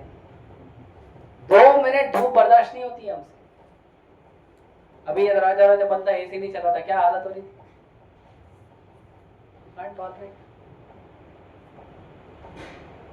जो प्रसाद हम पाते हैं, वो प्रसाद में भी कंडीशन है, सतोगुणी कौन सा है, रजोगुणी कौन सा, तमोगुणी कौन सा है। सतोगुणी में जूसी होना चाहिए, स्निग्ध होना चाहिए, चिपचिपा होना चाहिए, इजी टू डाइजेस्ट होना चाहिए। और जो भी प्रसाद हम पा रहे हैं, पाते ही आपके मन में एक अच्छा हैप्पी फीलिंग होना चाहिए, सेटिस्फैक्शन फीलिंग होना चाहिए, उसको सत्वगुण का प्रसाद बोलते हैं। जिसमें ज्यादा नमक है, ज्यादा चटकार है, ज्यादा चटपटा है, ड्राई है, तला हुआ है, फ्राइड आइटम्स, ये सब है, वो रजोगुण होता है। और जो पटरेड है, मतलब बहुत समय से उसको फर्मेंट करके बनाया गया है, फर्मेंटेड फूड है। जनरली आप देखोगे जो ब्रेड है, पाव है, तो फर्मेंटेड फूड में आते हैं, फर्मेंट करके बनाते हैं। दारू है, फिर इसका अनटचेबल थिंग्स, मांस है, ये सब तमोगुण में आता है। और आपने सतोगुण में भी जो कुकिंग किया है, वो भी 3 घंटे के बाद तमोगुणी हो जाता है। अभी आप बताओ पूरे मुंबई में लोग कौन कौन सा व्यक्ति जो सत्तुगुणी खाना खाता है? सुबह बीवी या मम्मी या बहन जो भी बना के देती है, सुबह 9 बजे लेके जाता है, दोपहर में 1 बजे खाता है। कितना घंटा हुआ? 4 घंटे। 4 घंटा हुआ, 3 घंटे से ज्यादा हुआ, सब तमोगुणी खाते हैं। अब कहां से चेतना अपलिफ्ट होगी? ठीक है, उसके अंदर एक क्लॉज है कि अगर भगवान को भोग लगाए तो वो प्रसाद तमोगुणी नहीं होता, वो दिव्य हो जाता है। लेकिन मुंबई में कितने लोग भोग लगाते हैं? कोई नहीं लगाता। कोई भोग लगाता है भगवान को? नहीं लगाता। हम लोग तो अगर चलो मान लो सुबह 9 बजे लेके गए, दोपहर में 1 बजे खाए, तो कम से कम वो दिव्य प्रसाद है, उसमें तमोगुण नहीं है, हमारा कम से कम मान लिया है। मुंबई के लोग, उसके बाद जो बनाने वाला आदमी है उसका ही चेतना तामसी है। टीवी देख के बना रहा है, सीरियल देख के बना रहा है, पोर्नोग्राफी देख के बना रहा है। जो रोड पे जो ढाबे पे बनाते हैं वो लोग कौन सा भगवान का मूवीज देखते हैं या भागवतम सुन के बनाते हैं? हाँ, दिन में काम करते हैं, रात में पोर्नोग्राफी देखते हैं, गड़बड़ काम करते हैं। अब वो लोगों ने कुकिंग करके दिया सड़क पे आपको, होटल में आपको खा रहे हो, तमोगुणी है। दिन में 2 बार 3 बार नहाना चाहिए, उससे सतोगुण आता है। हम एक बार कौवे की तरह नहाते हैं और उसके बाद दूसरे दिन नहाते हैं, ठीक से नहाते भी नहीं हम। कहां से सतोगुण आएगी? सतोगुण लाने का सबसे आसान तरीका है भगवान का नाम जप करना, ग्रंथों को पढ़ना, 24 घंटा इसी चीज में लगा, श्रवणम कीर्तनम में लगे रहना। हम करते हैं ऐसा? नहीं। प्रभुपाद जी ने बोला मिनिमम 16 करके रोक देते हैं। बोला मिनिमम 1 घंटा रीडिंग करो, 1 घंटा करके छोड़ देते हैं। बोला मिनिमम 2 लेक्चर सुनो, 2 लेक्चर सुन के छोड़ देते हैं। मिनिमम बोला ना, मिनिमम कर दिया हम। कहां से सतोगुण आए? सतोगुण के ये सब तरीके हैं। तो आप सतोगुण में अपने आप को लाना भी चाहते हो तो लाओ ना, ठीक से लाओ, ठीक से लाओ। आप सतोगुण में रहो। जब आप सतोगुण में रहो तो शुद्ध सत्व में जाओ। हम कर कहाँ रहे हैं?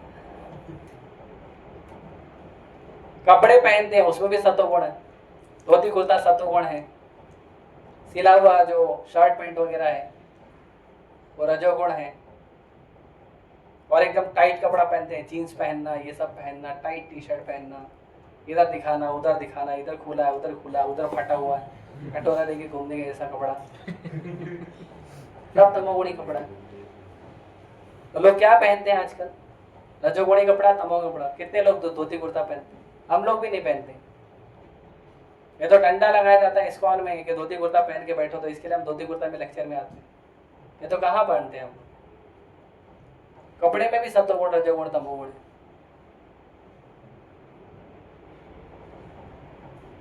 आप भागवतम क्लास में बैठे हो, शर्ट पैंट पहन के, जीन्स टी शर्ट पहन के, भागवतम जाएगा अंदर? नहीं जाएगा, सत्वगुण में है ही।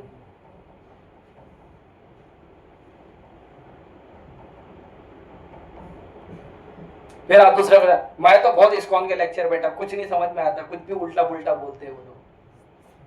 अरे आपने दिमाग का दरवाजा नहीं खोला था, सत्वगुण में बैठे ही नहीं थे भागवतम में, आप कैसे जाएगा? क्या करें? आप बताओ, वही करेंगे। समझे? ओके, मुझे क्लास क्वेश्चन एक आजकल की लास्ट ही है। आजकल की जो पत्नियां होती है अपने हस्बैंड को मार रहे, लाइक दफना रहे, तो ये ऐसा हो क्यों रहा है ये सब चीजें?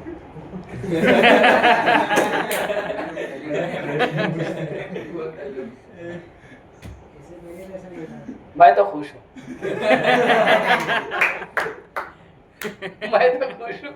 जिसको मरना मरे, जिसको मरना मरे। I am happy. इच्छा है, अनियंत्रित इच्छा है, अनलिमिटेड डिजायर।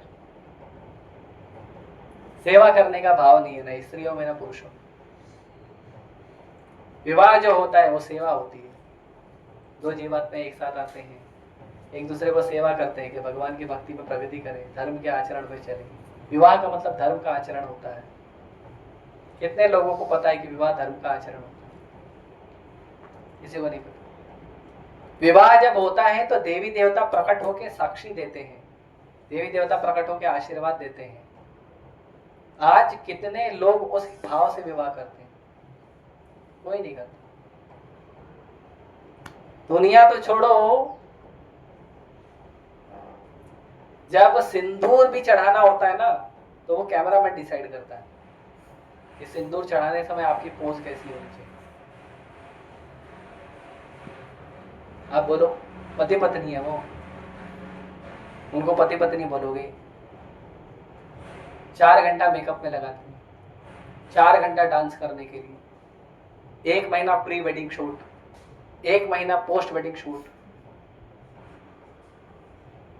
और पंडित को यज्ञ करने बोलेंगे तो बोलेंगे आधे घंटे में निपटाओ।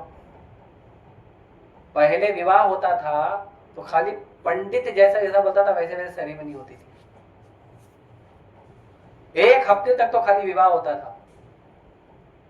ये रिचुअल्स, वो रिचुअल्स, वो रिचुअल्स, वो रिचुअल्स, पूरा का पूरा जितने जो घराती बाराती जितने लोग आए सबका चेतना जो है कृष्ण कॉन्शियस बनाया जाता था। ये भी राम जी आए हैं तो दूल्हा आता है, दूल्हा को बोलते थे भगवान राम आए हैं, भगवान विष्णु आए हैं, भगवान राम आए हैं, जाओ राम को रिसीव करने के लिए। तो स्त्रियां जाती थी भगवान राम को रिसीव करने के लिए, रामायण की चौपाई पढ़ती थी, रामायण की लीलाएं बोलती थी। फिर जब लड़की आती थी तो बोलते थे जाओ सीता आई है, जाओ लक्ष्मी आई है, उसको रिसीव करो। तो लड़के वाले के जो माताएं हैं वो जाती थी सीता या लक्ष्मी को रिसीव करने के, उस भाव से गुणगान करती थी। और पंडित जो विवाह कराता है वो लड़का लड़की का विवाह नहीं कराता, वो लक्ष्मी नारायण का विवाह कराता है, राम सीता का विवाह कराता है। यूपी और बिहार में ना कुछ वेडिंग में गालियाँ भी यूज करते हैं। ये सब अपना अपना ट्रेंड बनाया लोगों ने। तो विवाह लड़की लड़के का कभी नहीं होता है, क्योंकि दोनों जीवात्मा, दोनों कृष्ण के अंश का विवाह कैसे होगा? विवाह लक्ष्मी नारायण का होता है, लड़का नारायण का प्रतीक होता है, लड़की लक्ष्मी का प्रतीक होती है, उनका विवाह होता है। और उसी भाव से पूरा विवाह कराया जाता है। जो बाराती घराती होते हैं ना, they are the Krishna conscious associate of either Narayan either Lakshmi. या तो वो लक्ष्मी के एसोसिएट है या तो वो नारायण के एसोसिएट है। जैसे जगन्नाथ रथ यात्रा होती है तो कुछ लोग जगन्नाथ जी के पार्टी के होते हैं, कुछ लोग लक्ष्मी के पार्टी के होते हैं, है ना। तो ऐसे ही वो पूरा विवाह सेरेमनी भी उसी को बोलते हैं। कितने लोगों को ये बात पता है? 7 वचन में सबसे पहला वचन है कि जो पति है वो अपनी पत्नी को धर्म के मार्ग में लगाएगा और अलग अलग धाम में घुमाएगा। ये तो शादी के पहले हनीमून का टिकट बुक किया है, धाम किधर लेके जाएगा? बोलो, उनका धाम वही है, सेक्सुअल एक्टिविटी। तो तुमने शादी किया ही कहाँ है? शादी करोगे तो शादी का बात करो ना, विवाह किया ही नहीं है ना। विवाह करोगे तो विवाह की बात करो, कोई विवाह करता ही नहीं है। मंगलसूत्र पहनाने से कोई विवाह हो जाता है? सिंदूर पहनाने से विवाह हो जाता है? सिंदूर पहनाया क्यों, मंगलसूत्र पहनाया क्यों, वो बात पता है क्या लड़की लड़का को? आजकल लोग बोलते हैं हमने तुम्हारे नाम का मंगलसूत्र पहना है, उसका मतलब क्या है? Don't know. आजकल तो लड़कियां जो है वो वधू का कपड़ा भी नहीं पहनती है पूरा। जो वर और वधू होते हैं, जो वर होता है दूल्हा, अभी ये सब उर्दू वर्ड है, दूल्हा दुल्हन उर्दू वर्ड है, शादी उर्दू वर्ड, ये भी नहीं पता। जो दूल्हा होता है, दूल्हा धोती कुर्ता में बैठना चाहिए, और मुल्ला का कपड़ा पहन के नहीं बैठना चाहिए, पठानी और पजामा, शेरवानी है, चूहा पहनता है शेरवानी। और दुल्हन साड़ी में पहनना चाहिए, साड़ी में रहना चाहिए। उसको चाहिए चनिया चोली, घाघरा चोली। कहाँ विवाह कहाँ हो रहा है? विवाह you show me any place जहां विवाह एक्चुअली विवाह हो रहा है? नहीं हो रहा। लड़के के ऊपर माथे में वैष्णव तिलक होना चाहिए। कितने लोग के माथे में वैष्णव तिलक है शादी में होता था? और शादी में ऑर्केस्ट्रा होता है, वो ऑर्केस्ट्रा नहीं होता है, रामलीला चलाई जाती थी पहले रामलीला का ड्रामा होता था। जो ज्यादा धनी लोग होते थे वो लोग रामलीला करते थे। अब रामलीला की जगह एक वेश्या को बुलाते हैं, आधे कपड़े में नचाते हैं। तो विवाह कहाँ हो रहा है? आप मुझे यू शो मी विवाह बोल रहे हो, पहले तो विवाह ही नहीं हुआ है तो फिर कोई किसी पैक नहीं होएगा। विवाह ही नहीं हो रहा ना प्रभु।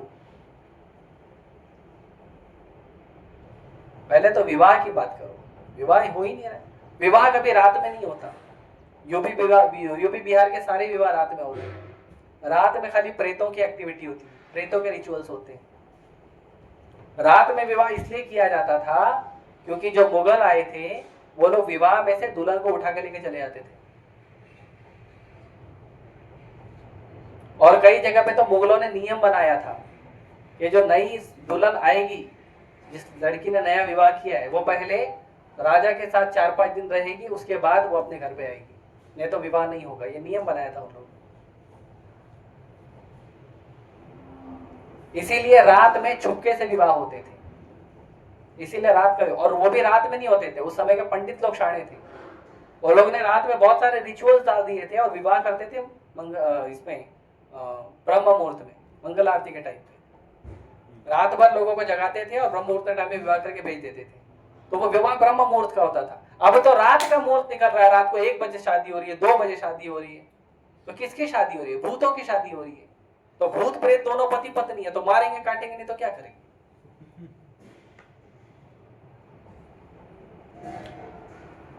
All the best for your future. जिनको भी शादी करना है मेरे तरफ से शुभकामनाएं। बट ये डिपेंड भी करते ना, हमारे कर्म के हिसाब से हमें पत्नी मिलती है, वैसा होता है। हाँ तो कर्म ही तो तुम तमोगुणी कर रहे हो ना। वो जो विवाह का कर्म है वो तुमने कौन सा किया? शास्त्रों के अनुसार किया क्या? विवाह का कर्म आपने शास्त्रों के अनुसार किया? स्त्री पुरुष का जो बंधन आपने बनाया, जिसको आप विवाह का बंधन बोल रहे हो, वही तो कर्म खराब कर दिया ना आपने। तो रिजल्ट भी तो खराब ही मिलेगा ना। वो जो विवाह का कर्म हुआ, वो विवाह का कर्म आपने सही किया क्या गलत किया? बोलो। तो गलत का फ्रूट भी तो गलत ही मिलेगा ना। आप दूध में नींबू निचोड़ोगे तो आपको खीर मिलेगा, क्या मिलेगा? छेना मिलेगा, खीर नहीं मिलेगा, फटा हुआ दूध मिलेगा। गलती आपका। हर चीज खाना पीना, सोना उठना बैठना, कपड़े पहनना, किसी से बात करना, कौन से शब्दों का उपयोग करना है, कौन से शब्दों का उपयोग नहीं करना है, हर एक वस्तु को आपको करना कैसा है? एक एक चीज धर्म के अनुसार सोच के, तब तो आप धर्म के अंदर हो, नहीं तो आप अधर्मी हो। और अधर्मियों का दुर्गति होता है और कुछ नहीं।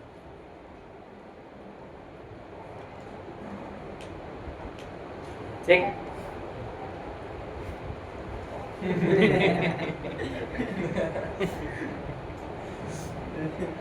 हम एक कंक्लूजन सेशन लेंगे। अभी धूप निकला है, हरे नाम कर लेते हैं, फिर कंक्लूजन सेशन लेते हैं। ठीक है, फिर हम निकलेंगे। तब तक और प्रश्न सोच के रखो। ओके। जय जगन्नाथ बलदेव सुभद्रा महारानी की जय, प्रभुपाद की, गौ माता की। हरे कृष्ण।